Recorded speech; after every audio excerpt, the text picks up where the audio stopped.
Okay, I just realized I had a hair sticking up for the first part of that video, so we're redoing it. You know that feeling when you first picked up a camera and you took a photo? Blurry, underexposed, overexposed, your grandma was in the way. What if I told you the secrets behind photos like these? Alright, first up, ISO. Think of ISO as your camera's sensitivity to light. The higher the ISO, the more sensitive your camera is to the light. But there's a catch. The higher it goes, the more grain and noise you get in your image. That's not what we want. Lower ISO equals cleaner looking images and sharper looking images. But the thing is, you need more light to pull it off.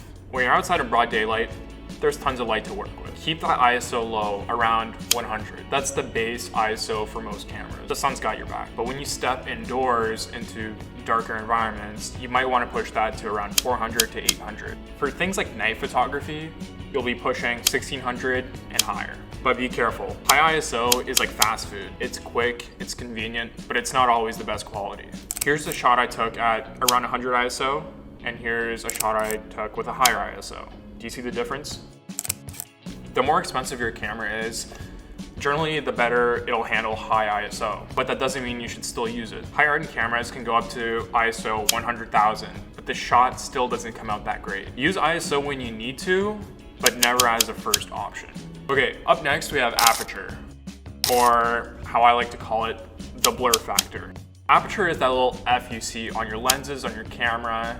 It can be f1.8, f1.4, even f11. It's not just a number, it's a ticket to how many things in your shot are in focus. Remember, the smaller the number, the more blur you'll have in your background. But that's not always the best. If you're doing portraits and you want that creamy looking background, go with a low f-stop of around 1.8, f2, f2.8. If you're out in landscapes or just doing street photography, you want the people, the car, the buildings in the background to all be in focus. You'll want to push that f-stop to around f8, f11, even higher. Find what works for you and the shot you're trying to achieve. A low f-stop means more light gets into your camera, which is great for low light situations, but remember, it's all about balance. Wider aperture, more blur. Narrow aperture, more things in focus. This one's pretty fun because it allows you to play with motion. Up next we have shutter speed. Shutter speed is the difference between a sharp looking shot or a kid's finger painting, or those cool light trail shots you see on social media. Faster shutter speed freezes time. Slow shutter speed captures movement. If you're shooting action like sports, wildlife, or your kids running around, keep your shutter speed high. Nothing below 1/1000th. It'll completely freeze the motion. But if you're trying to capture that waterfall, the silky smooth rundown, or even light painting, shoot slow at something like 1/130th of a second, or even slower. Check out the shot I took last weekend. Another tip I can give you, when you're shooting at a low shutter speed, you want a tripod to keep your camera steady. Otherwise, your shot could look like a blurry mess.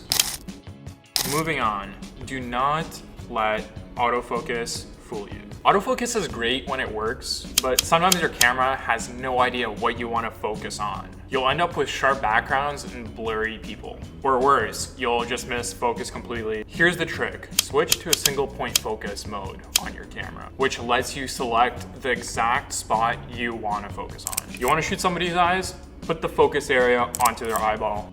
That way you're in control, not just the camera. Trust me.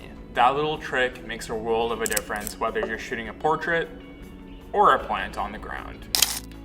I'm sure you've heard of this one, but when we talk about rule of thirds, we're really talking about composition. All the camera settings in the world cannot fix a bad composition. That's why I love the rule of thirds. It's simple and it works. You've probably seen this grid before. 2 horizontal lines, 2 vertical lines. Where they intersect, that's where you want your subject. Instead of placing your subject in the dead center, try placing them off to the side along one of those lines. It gives your photo more life, more depth. Check out these 2 photos. Which one do you think looks more interesting? Now, rules are meant to be broken, but absolutely only when you've mastered them. Master the rule of thirds first, and then you can get creative and play around with your composition. Now, this is the most important tip you will ever hear. You can't have a great photo with bad lighting. The best advice I can give you is always be aware where the light source is. Never shoot directly into light unless you're shooting a silhouette. Instead, shoot the light from behind you or at an angle like I'm doing here. If you're shooting in harsh midday sun, find a little bit of shade for that more flattering, softer look. And if you're indoors, position your subject near a window or any natural light source. There's no windows in here, so I'm using this whiteboard light. Natural light is really your best friend. It's free, it's everywhere, and it's soft. Last but not least, editing. Even the pros don't just post the raw photos on Instagram. If you ever take a photo and you're wondering, that doesn't look like the stuff I see on social media, a few simple edits can take your shot from meh to is this AI? But in a good way. You don't need to overdo it. Let me repeat that. You don't need to overdo it. Adjust the exposure, adjust the contrast, maybe pull back the highlights, raise the shadows, and remember, less is more. Check out this before and after of the shot I got. The goal is to enhance the photo or the story you're trying to tell through it, not completely change it. Once you've nailed the basics of editing, you'll be able to pretty much make any photo look good and polished, even if you shot it on the go. And there you go. You've got the essentials to take your photography from meh to wow. The best part is you can apply these tips right away. The more you shoot, the better you'll get. It's almost impossible to shoot 20,000 photos, even just 100, without improving just a little bit.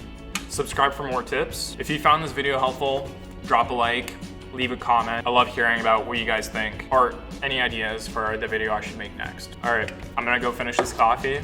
I'll see you in the next one.